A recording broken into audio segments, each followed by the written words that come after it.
Big boss season 12 ಶುರುವಾದಾಗ ದೊಡ್ಡ ಮಟ್ಟದ ಹೆಸರನ್ನೇ ಮಾಡಿತ್ತು. ಆದರೆ ಶುರುವಾಗಿ 3-4 ದಿನಗಳಾದ್ರೂ ಕೂಡ ಯಾವುದೇ ರೀತಿಯಾದಂತಹ ಒಂದು ಕಿಡಿನೂ ಹತ್ಕೊಂಡಿಲ್ಲ. ಆದರೆ ಮನೆಯಲ್ಲಿ ತಾನೇ ಒಬ್ಬ ಸುಪೀರಿಯರ್, ನಾನೇ ಆ ಒಂದು ದೊಡ್ಡ ಬಿಗ್ ಬಾಸ್, ಎಲ್ಲರನ್ನೂ ನಾನೇ ಕಂಟ್ರೋಲ್ ಮಾಡ್ಬಿಡ್ತೀನಿ ಅಂತ ಒಂದು ಭ್ರಮೆಯಲ್ಲಿ ಒಂದು ಹೆಣ್ಣು ಮಗು ಓಡಾಡ್ತಾ ಇದೆ. ಅದು ಬೇರೆ ಯಾರೂ ಅಲ್ಲ, ಅಶ್ವಿನಿ ಗೌಡ ಅವರು. ಅಶ್ವಿನಿ ಗೌಡ ಅವರು ಮನೆ ಮಂದಿಗೆ ಎಲ್ರಿಗೂ ಕೂಡ ನಾನೇ ಒಂದು ಸುಪೀರಿಯರ್ ಥರ ಅಧಿಕಾರವನ್ನು ಚಲಾಯಿಸಲಿಕ್ಕೆ ಹೋಗ್ತಿದ್ದಾರೆ. ಬಟ್ ಅದಕ್ಕೆ ಯಾರೂ ಕೂಡ ತಲೆನ ಕೆಡ್ಸ್ಕೊಳ್ತಿಲ್ಲ. ಇದೇ ಜಾಗದಲ್ಲಿ ಏನಾದರೂ ಜಗದೀಶ್ ಅನ್ನೋರು ಇದ್ದಿದ್ರೆ ಇವತ್ತು ಅಶ್ವಿನಿ ಗೌಡ ಕಥೆನೇ ಬೇರೆ ಆಗಿರ್ತಿದ್ದು. ಸೊ ಬಿಗ್ ಬಾಸ್ ಮನೆ ಅಂತ ಹೇಳಿದ್ರೆ ಅಲ್ಲಿ ಒಳಗೆ ಹೋದ್ಮೇಲೆ ಅವರು ಹೊರಗಡೆ ಯಾವ ಅಧಿಕಾರದಲ್ಲಿದ್ದರು, ಅವರು ಶ್ರೀಮಂತರೋ ಬಡವರು ಸೆಲೆಬ್ರಿಟನೋ ಮತ್ತೊಂದು ಎಲ್ಲವನ್ನ ಸೈಡಿಗೆ ಇಟ್ಟು ಬಿಗ್ ಬಾಸ್ ಮನೆಗೆ ಹೋಗಿರ್ತೀರ. ಬಿಗ್ ಬಾಸ್ ಮನೆಗೆ ಹೋಗಿದ್ದಾರೆ ಅಂದರೆ ಅಲ್ಲೆಲ್ಲರೂ ಕೂಡ ಒಂದೇ, ಅಲ್ಲಿ ಬೇರೆ ಭೇದ ಭಾವನೆ ಇರೋದಿಲ್ಲ.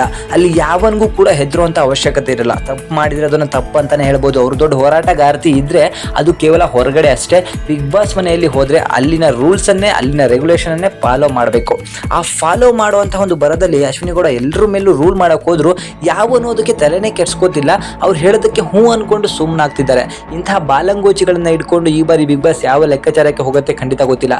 ಅದಕ್ಕೆ ಅನ್ಸುತ್ತೆ ಈ ಬಾರಿಯ ಬಿಗ್ ಬಾಸು ಈ ರೀತಿಯ ಕಂಟೆಸ್ಟೆಂಟ್ನ ಇಟ್ಕೊಂಡು ಏನೂ ಮಾಡೋಕ್ಕಾಗಲ್ಲ ಅಂತ ಹೇಳಿ ಇವರನ್ನ ಕೇವಲ 3 ವಾರಗಳಿಗೆ ಸೀಮಿತ ಮಾಡಿರುವಂಥದ್ದು. ಸೊ ಒಂದು ಹೆಣ್ಣು ಯಾವ ರೀತಿ ಬಿಗ್ ಬಾಸ್ ಮನೆಯಲ್ಲಿ ಇರಬೇಕು ಅಂತ ಹೇಳಿ ನಾವು ಸಂಗೀತನ ನೋಡಿ ಕಲ್ಕೋಬೇಕು, ಮೋಕ್ಷಿತನ ನೋಡಿ ಕಲ್ಕೋಬೇಕು, ಗೌತಮಿನ ನೋಡಿ ಕಲ್ಕೋಬೇಕು. ಈ ರೀತಿಯ ಕಂಟೆಸ್ಟೆಂಟ್ಗಳು ಇದ್ದಂತಹ ಒಂದು ಬಿಗ್ ಬಾಸ್ಗೆ ಈಗ ಬಂದಿರುವಂತಹ ಅಶ್ವಿನಿ ಗೌಡ ತಾನೇ ದೊಡ್ಡ ಬಿಲ್ಡಪ್ಗಳನ್ನು ತೆಗೆದುಕೊಳ್ಳುವಂಥದ್ದು, ಕೇವಲ ತನ್ನನ್ನೇ ಕ್ಯಾಮ್ರಾಗಳು ನೋಡ್ತಿರ್ಬೇಕು ಅಂತ ಹೇಳಿ ಪದೇ ಪದೇ ಕಾಲ್ಗೆರ್ಕೊಂಡು ಜಗಳಕ್ಕೆ ಹೋಗುವಂಥದ್ದು, ಇದು ಒಂಥರ ನಾಟಕೀಯ ಅನ್ನಿಸ್ತಿದೆ. ಅವರ ಮೇಲೆ ಎಲ್ರಿಗೂ ಕೂಡ ಕಾಮಿಡಿ ಮನೋಭಾವ ಬರ್ತಾ ಇದೆ. ಈ ಒಮ್ಮಂಗೆ ಏನು ಮಾಡೋಕ್ಕೆ ಕೆಲಸ ಇಲ್ವಾ ಗುರು, ಹೋಗಿ ಕಾಲ್ ಕೆರ್ಕೊಂಡು ಜಗಳ ಮಾಡ್ತಿದ್ದಾಳೆ ಅಂತ ಹೇಳಿ ತುಂಬ ಟ್ರೋಲ್ಗಳು ಆಗ್ತಾ ಇದೆ.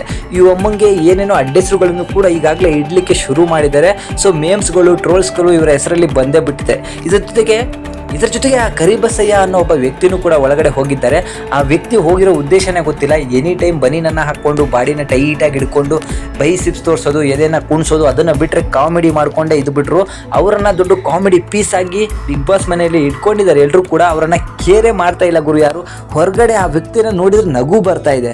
ಸೊ ನಾವೆಲ್ಲರೂ ಕೂಡ ಅಂದ್ಕೊಂಡಿದ್ವಿ ಗಿಲ್ಲಿ ಮತ್ತು ಚಂದ್ರಪ್ರಭಾ ಸಿಕ್ಕಾಪಟ್ಟೆ ಕಾಮಿಡಿ ಮಾಡ್ತಾರೆ ಅಂತ ಹೇಳಿ.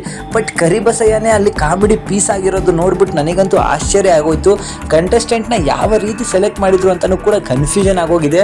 ಯಾರ್ಯಾರು ಹೇಗೆ ಗೆಲ್ತಾರೆ ಅಂದ್ಕೊಂಡಿದ್ವಿ, ಅವರೆಲ್ಲರೂ ಕೂಡ ಸೈಲೆಂಟ್ ಆಗಿದ್ದಾರೆ. RJ ಅಮಿತ್ ಅವರು ಆ ಒಂದು ಸ್ಟೇಜಲ್ಲಿ ಮಾಡಿದಂತಹ ಬಿಲ್ಡಪ್, ತಗೊಂಡಂತಹ ಬಿಲ್ಡಪ್ ನೋಡಿ ಸಿಕ್ಕಾಪಟ್ಟೆ ಮಾತಾಡ್ತಾರೆ ಅಂದ್ಕೊಂಡ್ರೆ ಸಿಕ್ಕಾಪಟ್ಟೆ ಮ್ಯೂಟ್ ಆಗಿಬಿಟ್ಟು ಬಿಗ್ ಬಾಸ್